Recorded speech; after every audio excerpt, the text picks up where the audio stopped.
Prime Minister Narendra Modi on 5th February 2020 announced the formation of a trust for Ram Mandir as per the verdict of the Honorable Supreme Court on November 9, 2019 in the Ram Janmabhoomi Babri Masjid case, which brought closer to one of the highly contested cases in the history of independent India. Few disputes had divided the country as starkly on religious line as this one. November 9, 2019 is also important day for the Indian Sikh pilgrims because of the opening of the Kartarpur corridor on the occasion of 550th birth anniversary of Guru Nanak. Let's look at the timeline briefly, which culminated in the Bhumi Pujan for Ram Temple on 5th August 2020. In 1528, Mir Waki, the commander of the first Mughal Emperor Babur, ordered the construction of Babri Masjid at Ajodhya. In 1886, one Mahant Raghuvar Das filed petition to get permission to construct a canopy over Ram Chabutara, which was denied. In 1949, idol of infant Lord Ram, that is Ram Lalla, was placed under the central dome of Masjid. Subsequently, local magistrate at Ajodhya sealed the place. In the subsequent year, that is in 1950, local court ordered that the idol should not be removed and the devotees can pray but from outside. Two organizations, namely Nirmohi Akhara and Sunni Waqf Board, sought possession of the entire land in 1959 and 1961 respectively. Then came Ram Janmabhoomi movement by BHP, aided by RSS, BJP and others in 1984. In 1986, Faizabad court orders the site be opened and Hindus were allowed to worship. Muslims protest and formed the Babri Masjid Action Committee.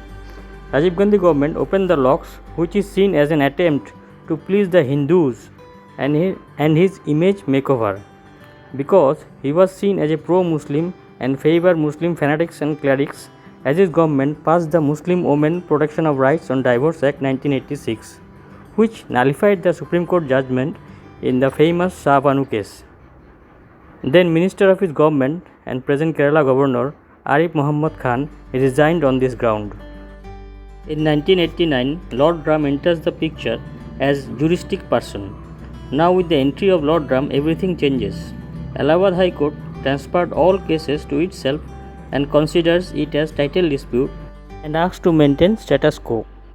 Vishwa Hindu Parishad was protesting and the Rajiv Gandhi government permits BHP to perform Shilanyas days before general election. In 1990, PM VP Singh plans to adopt the Mandal Commission report, which is seen as an attempt to divide the Hindus on the basis of caste. So, to unite the Hindus and polarize Hindus for construction of Ram Temple, L.K. Advani embarked on a Rath Yatra from Somnath in Gujarat to Ayodhya. But he was arrested by Lalu Prasad in Bihar and is followed by events like BJP withdrawing support to VP Singh and police firing on Kar Sevaks, killing large number of them on 30th October and 2nd November at Ajodhya.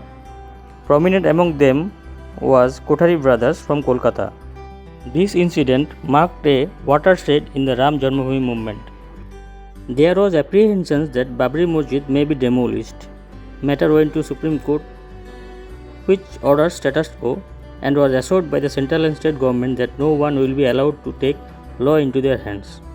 But on December 6, 1992, Babri Masjid was demolished by Kar Sevaks and government constituted Livarhan Commission to prove the demolition, and the case was filed against prominent leaders of BJP, BHP and other outfits. This followed nationwide violence and communal clashes. Prominent among them was 1993 Bombay serial blast. However, in September 2010, Allahabad High Court gave judgment by allowing three-way partition of the land. None of the parties satisfied and moved to the Supreme Court. Mediation attempts was also made by the Supreme Court to resolve the issue amicably but failed.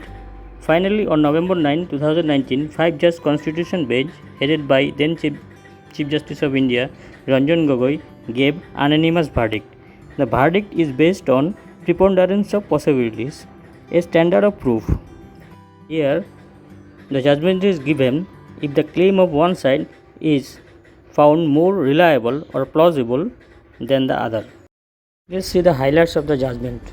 The Supreme Court set aside the Allahabad High Court verdict, citing that it defies any logic and this three-way partition did not secure lasting sense of peace and tranquility. Number 2. Disputed 2.77 acres of land should be awarded to the Ram Lalla, and the Supreme Court gave 3 months to the central government to form the trust, which will have the responsibility of managing the site, construction and maintenance of the Ram temple. Then Sunni Waqf Board to be allotted 5 acres of land at a prominent location at Ajodhya. And last, the claims of Nirmohi Akhara has been dismissed, but their representative will be part of the trust. Few observations of Supreme Court.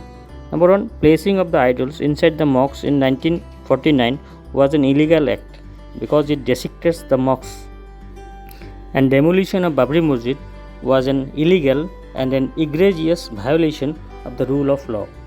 The Supreme Court invokes Article 142 to provide complete justice, and it is a rare title dispute where both the parties got relief. So the journey of Ram Temple went through many ups and downs.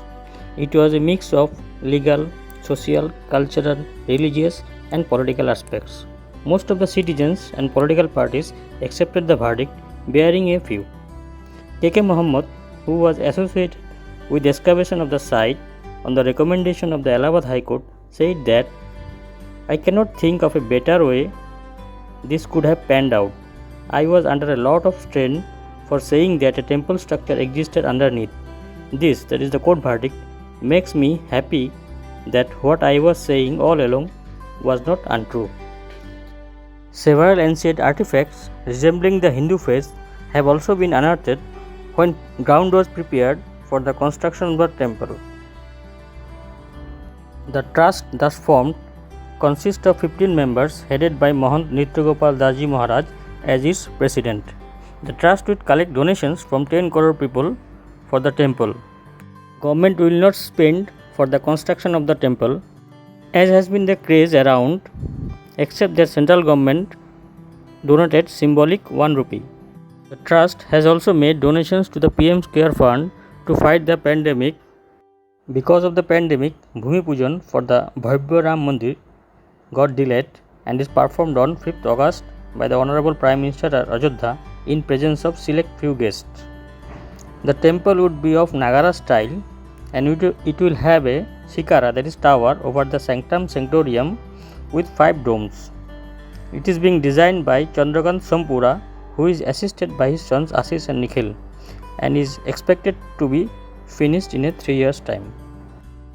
An Assam-based sculptor who is actually from Kachar district, Ranjit Mandal, is making statues depicting Lord Ram's journey from childhood to coronation since 2013 in Ajodhya. These statues will be put for display in the courtyard of Ram Temple. Jitendra Kumar, Principal Secretary in the State Department of Culture and Tourism, said that the Navnirman work in Ajodhya had been stalled for years due to pending dispute. Now a master plan is being prepared which will highlight cultural and mythological site.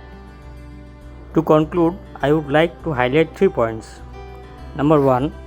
The outcome of the civil proceedings has no bearing on the criminal proceedings related to the demolition of the mosque, so the culprits associated with the act should be punished.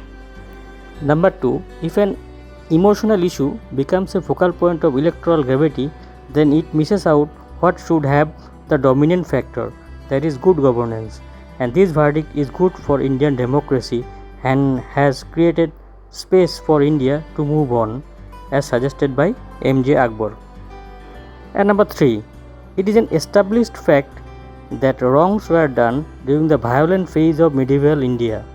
Secularism does not mean denial of that. This is a reconciliation of a wrong done.